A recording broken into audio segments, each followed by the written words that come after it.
Leave your comments on the Ask Reddit sub, and I'll read your answers on the next episode of LWIAR. What was the best "you have no power here" moment you have ever seen? I taught my 6th grade students about democratic processes, and we ran a simulation. Without fail, every one of my classes tried to impeach me. Class simulations always make politics fascinating. Lol. When I was in grade 8 we were learning about the Russian Revolution, and our teacher did a thing where one student could be czar for the day. They got to sit at the front of the classroom in the teacher's chair and hold a Sailor Moon scepter. That lit up. Plus they got one special privilege to exercise during that period. Usually it was that another student would take notes for them or they could skip a smaller segment. But one of the popular goofy kids decided he wanted to go out in the hallway and have his friends take a running start and fling him as fast as they could down the hall in the teacher's rolling chair. Teacher allowed it. Nobody was hurt, but for some reason we weren't allowed to do that for the day anymore. The point is, that was an awesome idea to make a boring unit more engaging. 15 years later, I still remember a lot about that class in Russian history because of how fun that class was.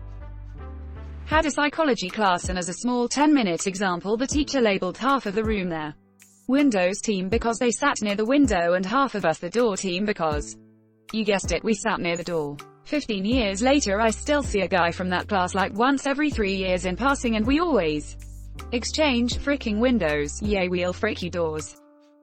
Should have played monarchy instead. As long as you don't have a guillotine in your class. The paper cutter in the back of the room is pretty much a guillotine. First time I ever felt any power, middle school role play, and I was Marie Antoinette. Obviously, I knew what was coming. It was a democracy experiment and the beheadings were by class vote. I thought I was being weak, being all sad to anyone in the class that I didn't want to end up beheaded. I was probably the geekiest, least popular kid in the class. But by the time we got to voting day A, I was resigned to it, and B, everyone felt so bad for me that I actually was allowed to be exiled. Such a wrong use of the power of cuteness. Hindsight. I was thin and my eyes therefore were disproportionately big. But I survived, and even though it was a silly class thing, I had never gotten my way with anything before. And it is therefore one of my cardinal memories. Did your parents sign the permission slip for the execution? This made me smile. Well, I feel a lot less original now. LMAO. I'm a college student and last year we had a class about Congress in which part of the class was simulation based. I got the idea to impeach our professor and it soon became a bipartisan effort. Professor was pretty cool about it.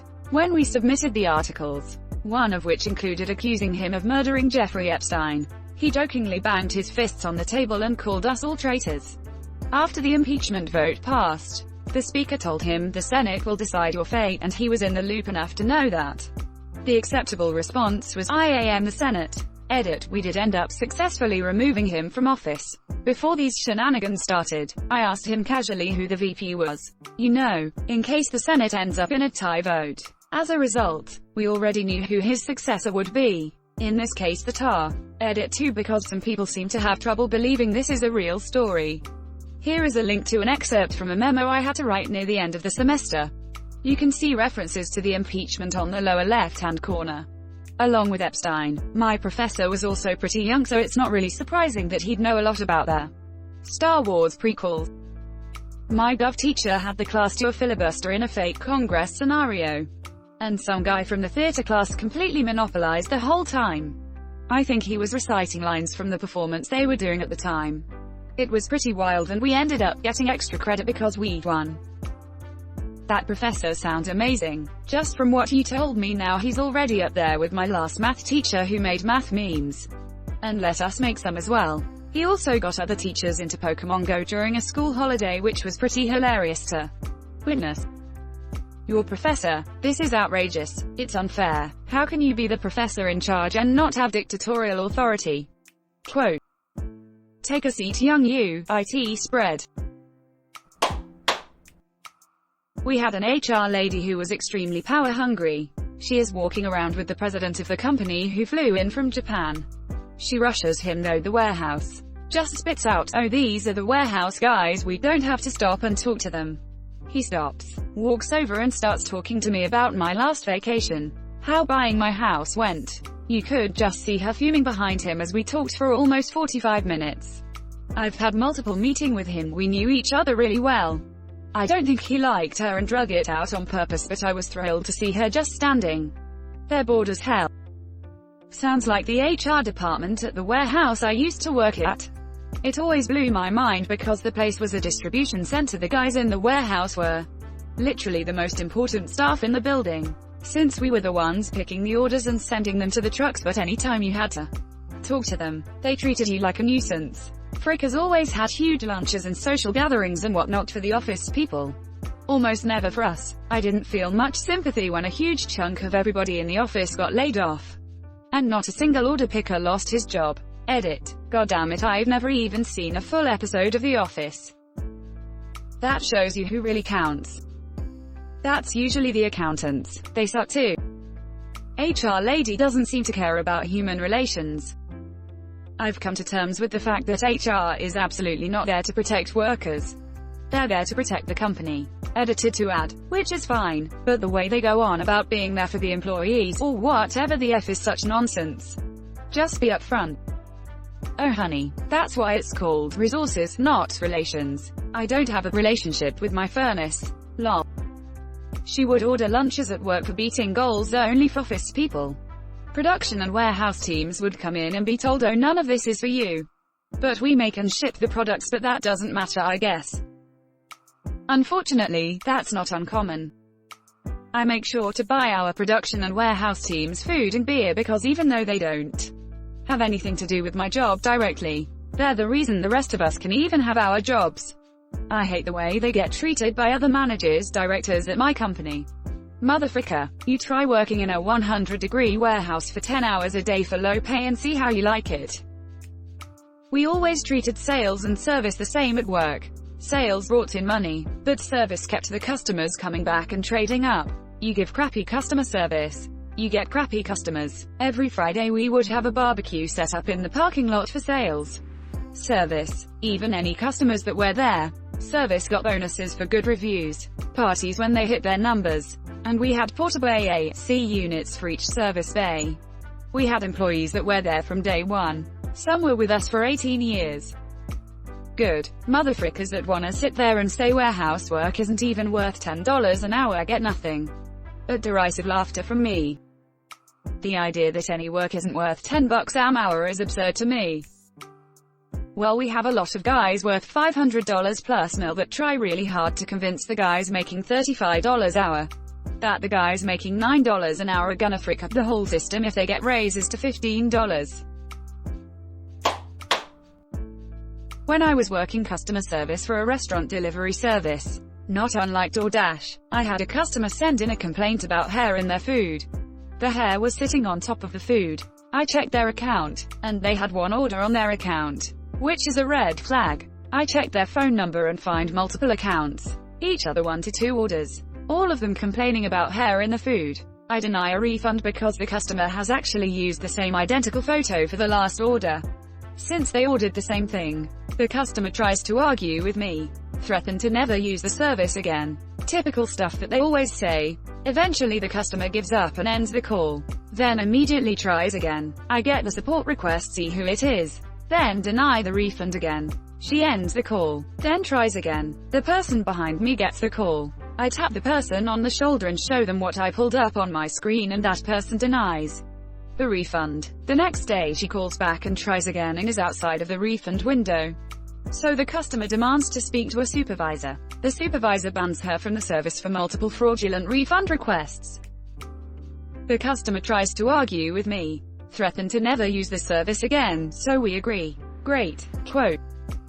I've managed service industry for years, and the number of people who make that threat having never spent a penny is baffling, especially this year. I swear it's once a week right now that after I tell somebody to leave and not return, they've threatened not to return. I've had to have police remove people and they'll scream about how they'll never return on their way out. Are the police dragging you out not enough of a sign that that's exactly what I want?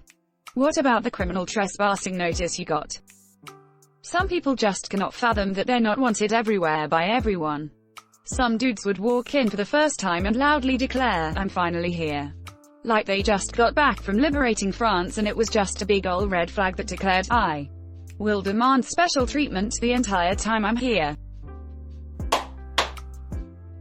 I worked for 8 years servicing communications equipment on site. 5 of those years were as the department manager. When oil was found in our area, we got so busy we could barely even think. Most of my team were pulling 12-plus hour days 6 days a week and we were struggling to hire people quick enough. One day, the CEO texted and said he hired an assistant manager for me, which was something I desperately needed. I was dirty as hell from my previous job and swung by the store to pick him up and take him to one of our sites where he would be doing paperwork.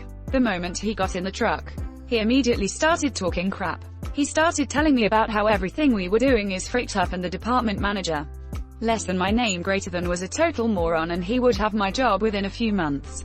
I just sat and mostly listened. He obviously didn't know crap about my industry and every time he would say something wrong, I would try to politely correct him and he'd either backtrack or insist that I was trained wrong. When we got to the site out in the middle of the West Texas desert, he complained about the layer of dust on everything and ordered me to clean up the entire site. When I sat down at my desk, the guy continued to word my ear off about everything that was wrong, and chastised me for sitting down at my desk when he told me to clean up a site. So I called for a taxi, filled out a notice of termination, and handed it to him. He looked absolutely shocked. Then he defiantly protested that only less than CEO greater than could fire him.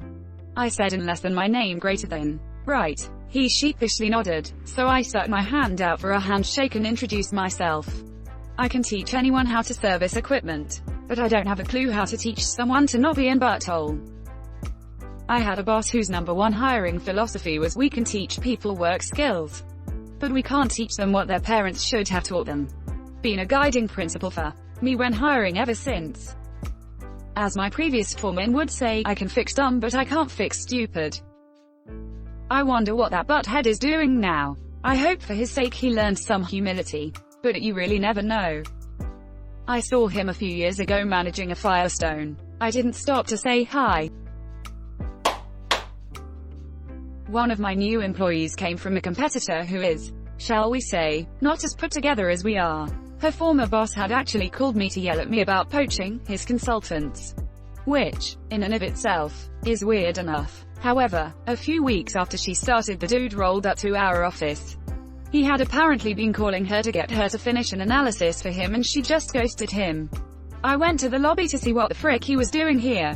He started in on me again and then she happened to walk by. I didn't fully understand the conversation, but at one point he literally demanded she do this analysis. She just said, or what, and waited a few beats before turning on her heels and walking away.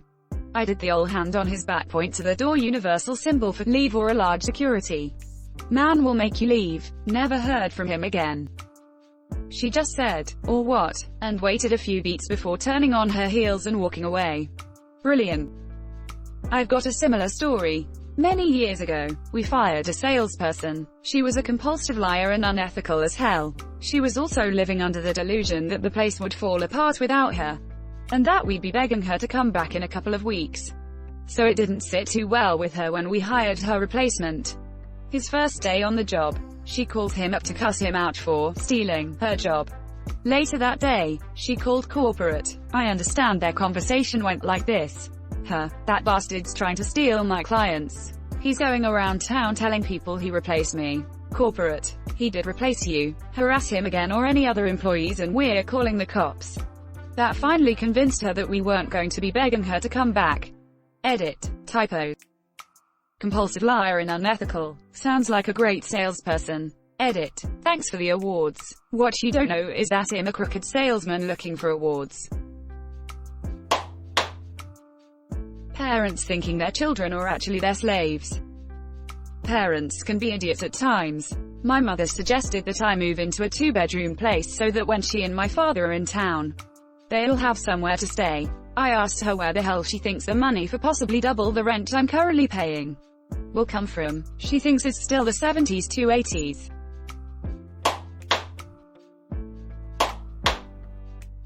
Thanks for watching LWIAR, the best of recent r/AskReddit submissions and comments. If you like this video, Check out LWIAR too. And don't forget to like and subscribe.